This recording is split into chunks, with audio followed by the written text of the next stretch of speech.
We all remember what happened in Oregon in September 2020. There's fire on both sides of the road, and I don't know at what point the trees are going to start falling on it. Pacific Power is still battling lawsuits from victims who blame the utility company for the spread of a massive wildfire in the Santiam Canyon. Fire on both sides of the road, and I don't know at what point the trees are going to start falling on it. So ahead of this year's fire season, we're asking Pacific Power what they're doing to make sure it doesn't happen again. Be advised, OSP stating that the fire lines are coming down here in Mill City. We're still trying to wake some people up and get them out of here. Plus, many mass shootings involve a specific kind of gun, an AR-15. So what do bullets from that weapon do to the human body? We took that question to a trauma surgeon at OHSU. The only reason I can think of a person wanting to own those weapons is if their intention is to be able to kill either a single person or numerous people. Here's the story. I'm Pat Doris. Welcome to The Story. All the ways to communicate with us right there at the bottom of your screen. You can send us an email. The address is thestory@kgw.com. You could use the hashtag TheStoryKGW on Twitter or leave us a good old-fashioned voicemail. Call our phone number, 503-226-5090.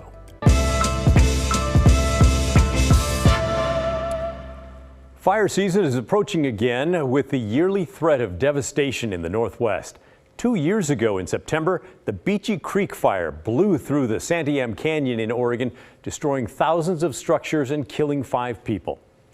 So how can we prevent a tragedy like that in the future? Well, one idea, better prediction of the weather.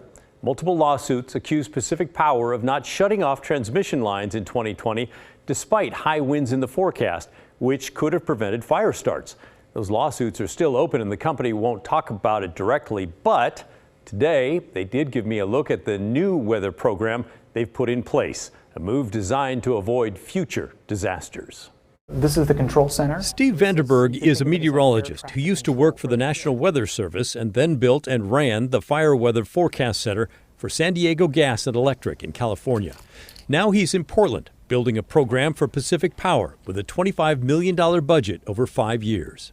We're seeing larger wildfires, more severe fire seasons, and that's a catalyst for the tools that we're about to show.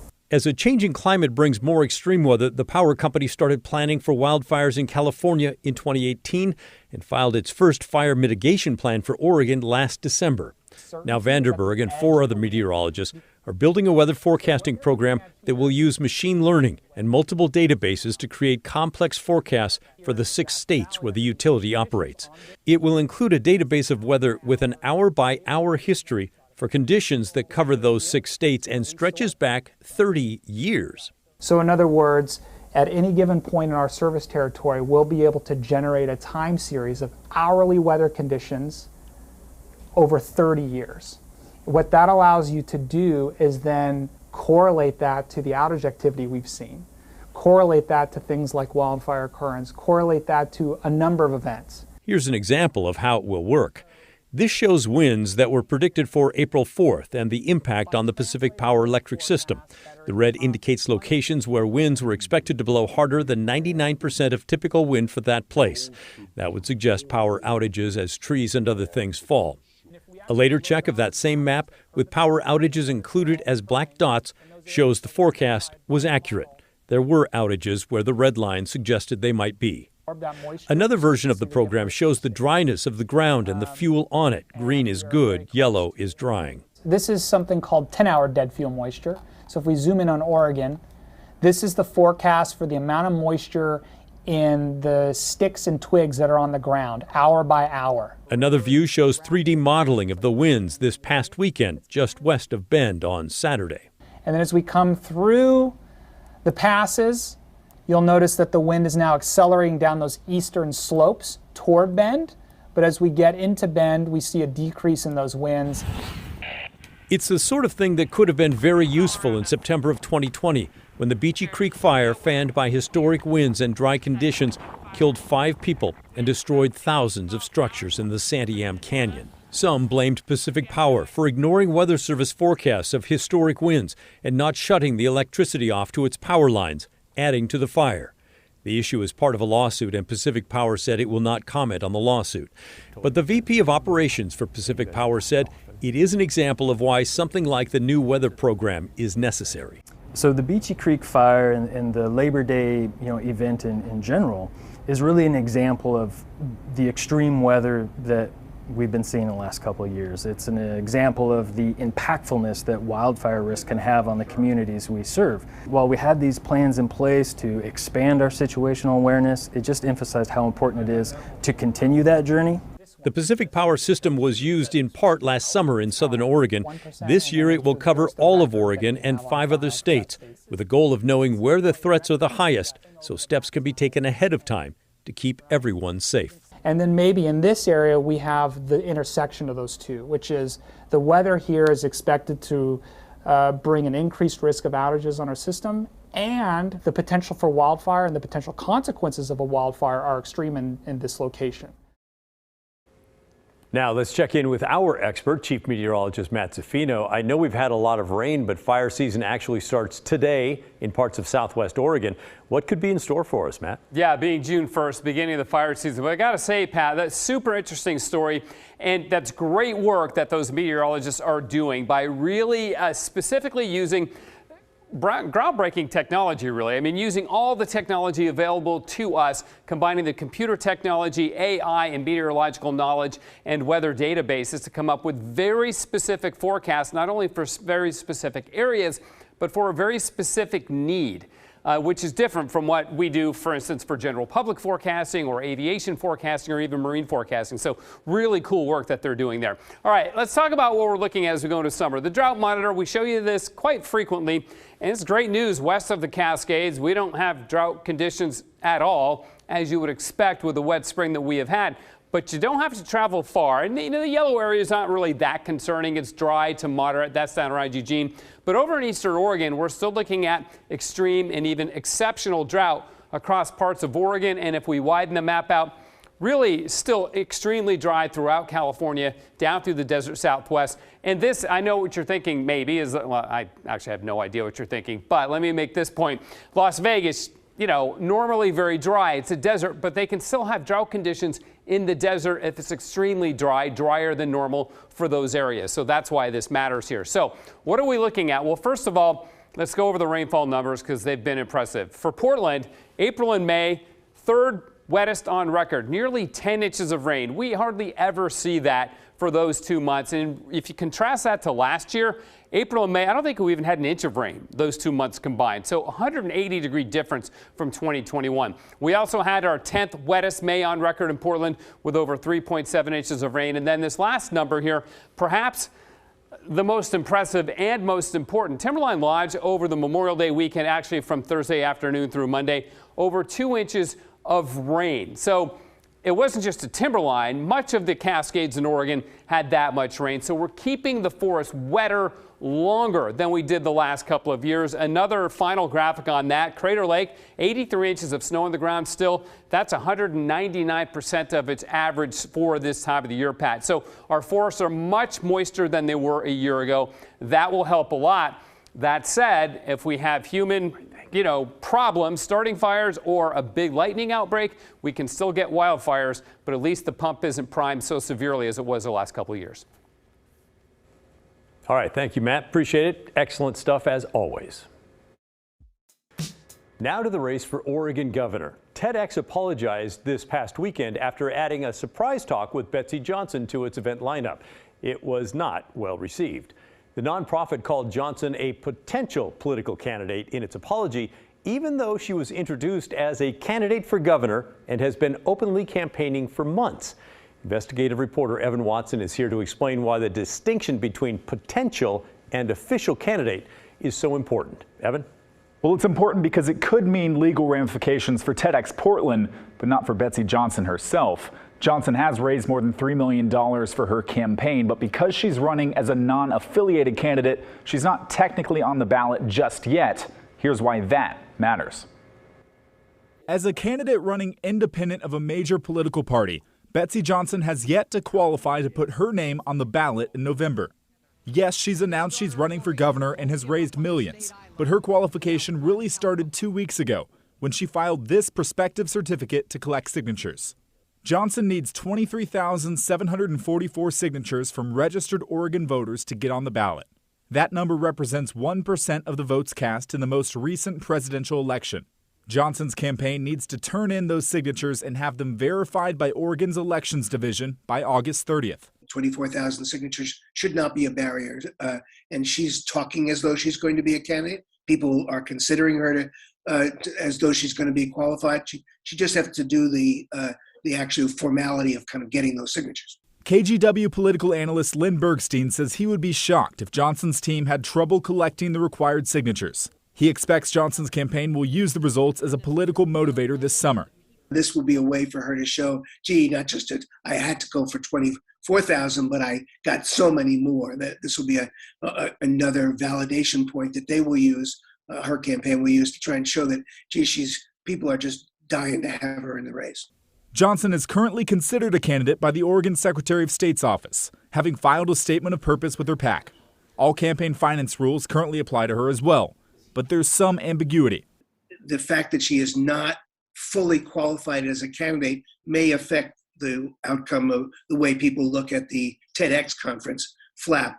Federal laws say a nonprofit must give equal opportunity for all political candidates to speak if one is invited to talk at an event. At TEDx Portland, some crowd members shouted for Johnson to address her record on gun control and felt frustrated by the political nature of the talk. The Oregon Department of Justice says it received 7 complaints referencing Johnson's appearance at TEDx Portland, which it sent on to the IRS for review. But technically, Johnson isn't on the ballot just yet. I think it's a legal fig leaf that will probably get everybody through any legal consequences for what happened this past weekend. Bergstein says Johnson's path to the ballot, which includes avoiding contentious primary elections, is part of her campaign strategy. She's chosen a different path because that's really what they want. That's part of the whole narrative, part of her appeal or part of her, kind of the people might be concerned about. Evan Watson reporting for KGW News. Evan mentioned Johnson's record on gun control. She voted against many gun bills while she was a state senator. That included laws to increase background checks, keep guns away from people convicted of domestic violence, and to safely lock up firearms. Well, today she sent us a statement saying she's now open to more gun control. She wrote, "As governor, I will support and enforce stronger background checks for gun purchases and raising the age to purchase certain firearms from 18 to 21. These are both practical ideas to help keep guns away from people who could be a danger to themselves or others." She also says she would work to improve Oregon's mental health care system and support schools that want safer buildings. I also want to play a clip of something Johnson said about guns during her appearance at TEDx Portland. It angered a lot of people in the crowd because it's just not true. The style of the gun doesn't dictate the lethality, but I think...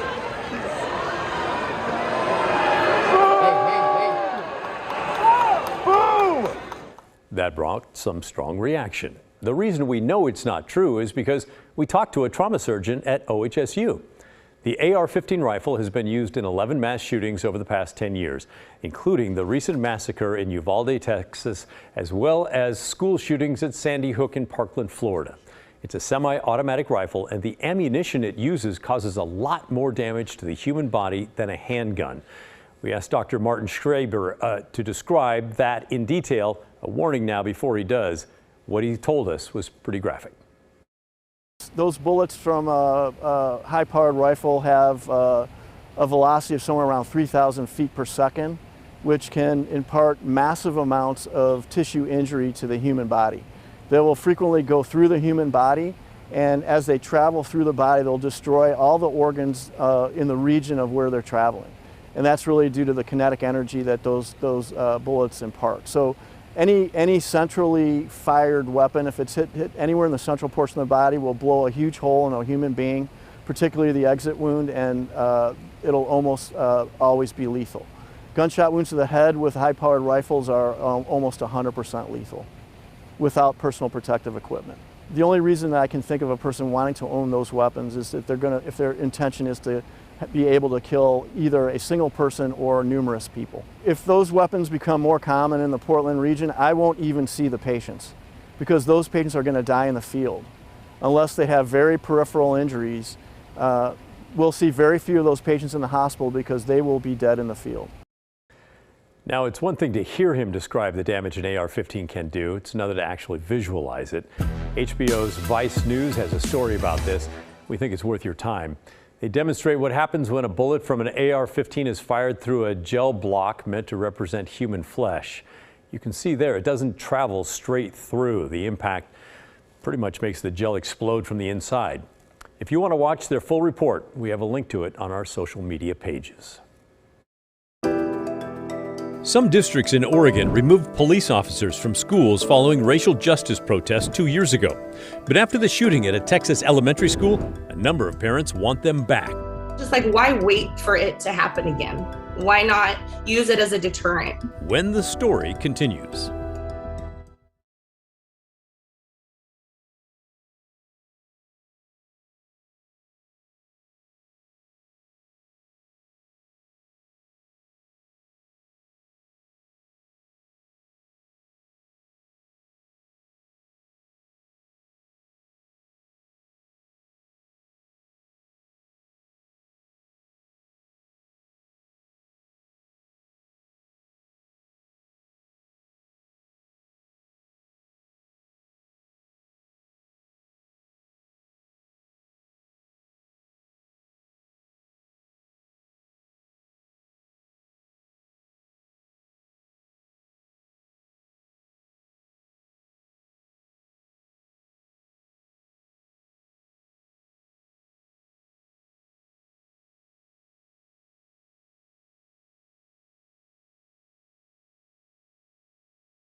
Welcome back. Keep sending your questions and comments to thestory@kgw.com or give us a call and leave a voicemail, 503-226-5090. We're an interactive show. We really do want to hear from you. So whether you want to talk about politics or AR-15s, let us know.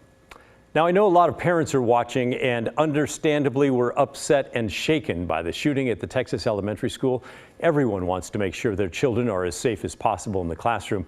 Some parents in Oregon now want school resource officers to return to districts after they were removed. Here's Christine Pitawanich. These are the faces of the 19 children killed and 2 teachers at Robb Elementary in Uvalde, Texas. These faces hit close to home for many parents. My son only has 18 children in his whole classroom. And sorry, I get all teary-eyed just thinking about it, but that's what I told my daughter, that could have been his whole class. Vanessa Ellison is one of many parents calling on districts to reconsider utilizing police officers stationed in schools known as school resource officers, or SROs. Her son is a second grader in Salem-Keizer Public Schools, one of a number of districts that decided to do away with SROs in the last couple years. I was very upset when they took them out. And she's not alone in feeling that way. Since what happened in Uvalde, a number of parents have CC'd me on emails to Salem Keizer officials asking to reinstate SROs. Just like, why wait for it to happen again? Why not use it as a deterrent, or use it if necessary, like God forbid. But there was that lockdown at North Salem High the other day, and it's just like, what do you expect? You expect all these teachers to try to stop a shooter? But not everyone feels similarly. Some say taking SROs out of schools is the right call. I'm Danny Cage. I'm a junior at Grant High School. In June of 2020, Portland Public Schools also stopped utilizing SROs in schools, a move 17-year-old Danny Cage supports. I mean, for me personally, I have never felt safer with cops being in school. Some studies suggest SROs may negatively impact students of color, making them feel less safe at schools. But how effective are SROs in preventing a school shooting? That's not an easy question to answer. According to a 2018 report from the Congressional Research Service, the extent to which the presence of an SRO has prevented a school shooting is unknown. Also, in 2018, the Washington Post did an analysis of nearly 200 incidents of gunfire at schools since the Columbine school shooting in 1999 and found that in one instance did a resource officer stop an active shooter. But Rick Puente, an SRO of about 20 years and vice president of Oregon's School Resource Officers Association, says it's about preventing violence through developing relationships and utilizing a multi-pronged approach to school safety. The SRO is just one component, along with school administrators, parents, community, faith-based community services. All those come into play, and they are the key ingredients to making a safe and secure school district or school building. Mom Ellison understands some people's reservations about having an armed officer at school, but wonders if there's a way to address discomfort among communities of color. Maybe it might make them feel more comfortable if they had an SRO that was of an ethnic background as well, to make them feel more comfortable. Maybe we can look at things like that. Student Danny wants to go deeper than that. If we want to prevent gun violence, we have to get to the root cause of the issue, and police will not fix that, and they will never fix that. Where both sides agree, something needs to be done before another tragedy like Uvalde happens yet again. As for where things stand now, here's a bit of a snapshot. Portland Public and Salem Keizer, both two of the largest districts in the state of Oregon, have discontinued SROs. But in the event of an emergency, law enforcement can and will respond. SROs are still being utilized in Beaverton, but city and district officials have decided to hire an outside consultant to do a review, the results of which are expected this summer and could impact the future of the SRO program. In a smaller district like Forest Grove, it is the first school year where SROs are not being utilized, but the district is compiling data which will then be used to inform the future of that SRO program. In Southwest Washington, Vancouver Public Schools doing something a little differently. It's got district resource officers employed by the district and trained by law enforcement. Christine Pitawanich, KGW News. Thanks, Christine. We've had a lot of unique moments here on KGW. Remember this one? I like turtles. Yeah. 15 years ago, that turtle aficionado made KGW go viral on YouTube. We'll relive it when the story continues.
This week is the anniversary of KGW's most viral moment. It features a boy we met at the Rose Festival in 2007 who apparently really likes turtles. Let's take a look back at the KGW Vault. Back here live at the Waterfront Village with my friend, the zombie, Jonathan. You're looking good. Jonathan just got an awesome face paint job. What do you think? I like turtles. All right, you're a great zombie. And good times here at the Waterfront Village. While the reporter's thinking, what did he say? Somebody else was thinking, I'm putting that on YouTube. I like turtles. And the clip has spread like wildfire. More than 250,000 views on various YouTube pages and other websites. What happens is you get linked in all these different places and then it just becomes completely viral. And now, no kidding, someone is marketing I Like Turtles shirts, hats, and even messenger bags. And then there are the online parodies and remixes. And it's an unprovoked act of aggression. Do you agree? I like turtles. You didn't answer my question, so I'll pose it again. KGW photographer Brian Robertson took a call from network TV. And somebody from the Jimmy Kimmel show called, and they started asking about this live shot. And I said, yeah, I shot that. Yeah, all you need is one or two highly populated websites to pick up your clip, and you're off and running. I like turtles. I like turtles. As they walk down the run. And everyone's finished the race they've just Our reporter was Nancy Francis, who's now with the University of Portland. By the way, that YouTube clip, check this out. It has 71 million views. That's a ton. Keep sending your comments and questions to the story at kgw.com. Still ahead, how you can help your community.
For this week's Hey Help campaign, we're asking you to donate to PDX Saints Love.